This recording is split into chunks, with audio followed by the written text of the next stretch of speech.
Tom Hirschler here, and I'm pretty excited to be opening up the box for the first time for the Tascam UH-7000 Universal Microphone Preamp and Audio Interface. And Tascam developed this product to compete with companies like Apogee, who have very high quality components in their products, especially their converters. And so it's a little bit of a departure for Tascam, trying to get a higher end market. So people are confused about the product because of that. They're not used to seeing this high level of quality in a Tascam product. So without further ado, let's look at the box. It's pretty straightforward, some nice graphics on the front. Not going to spend too much time on the box, but I'll just spin this completely around. This side has a diagram of the various components, and I'll hold it here for a second so you can pause it because I'm not going to read it. There's some basic specs there. And nothing on that side, and just a nice picture of the back on the back. How appropriate is that? So let's open this baby up. I've not seen this yet, so you're getting a first impression. Nice box, pretty nice packaging, squeaky stuff. A user guide. I'm not going to open that up. Pretty basic stuff. Let's see what this is.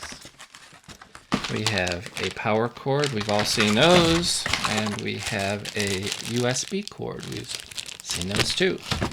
No surprises there. Okay, let's get rid of the box. Just throw it back there. Hard foam does the job. Not a big fan of hard foam, but it is what it is. Get rid of that. Get rid of that. First impression immediately is this sucker is heavy and also well taped. Like the sound of that rustling in the microphone.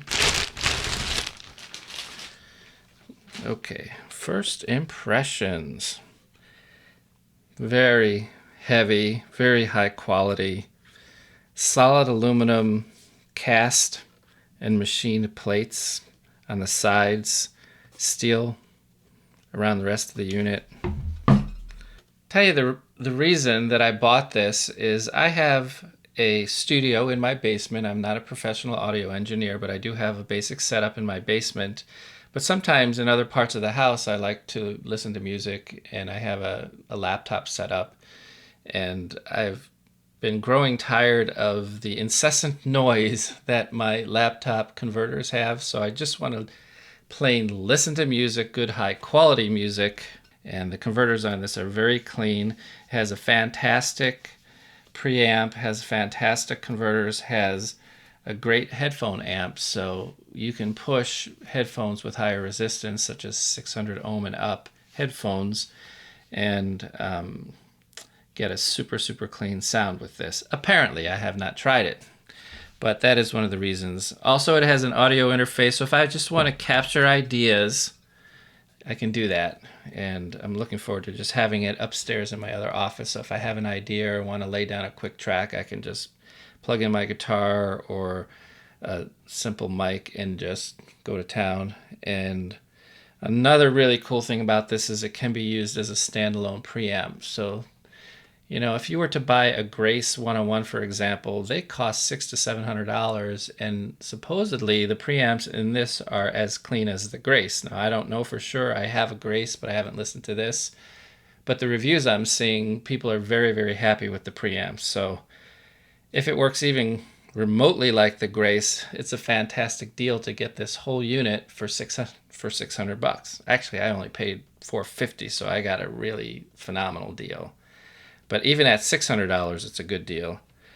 One of the first projects I'm going to use this for is a piano stereo recording project. My wife is a classical pianist, and I can set this up in the house and use it for that. So that's very cool. All right, well, let's take a look at the buttons and knobs. Starting from the upper left, power button, we all know that. We have a headphone jack. This thing's got a great headphone amp in it, can push higher ohm headphones, 600 ohm and up, and so I hear. You have input trim knobs, you have input trim indicators, You have 48 volt phantom power indicators for each channel. You have a resolution indicator. So some people say they thought this only went up to 48K, but indeed it goes up to 192K. But I will say the indicator is a little weird, so you have to do a little math to figure out what it's set at. You have a clock indicator here too. We have two buttons here that are both dual function. This button here will either open or close the software that controls the device, or if you hold it, it will set the 48 volt phantom power for the first channel. This button controls 48 volt power for the second channel, and it also serves to create a link between the output on the back of the unit and the headphone out. So when the link button is engaged, basically you can use the phone level knob to change volume for your master output. So a few people have mentioned that it has no master output knob, actual hardware knob on the front of the unit, but in fact it does. That's how you use it. It may seem a little funny, but I think in the interest of saving the real estate and allowing them to produce a unit that has knobs that are very high quality, they could reduce the number of knobs, with that method. So let's turn this around, see what's on the back. Sorry, Rhino. On this side, we have line ins, one for each channel. We have mic ins, one for each channel. We have main outs. We have a USB jack here, so that connects to your computer. We have digital in and out, and then we have power.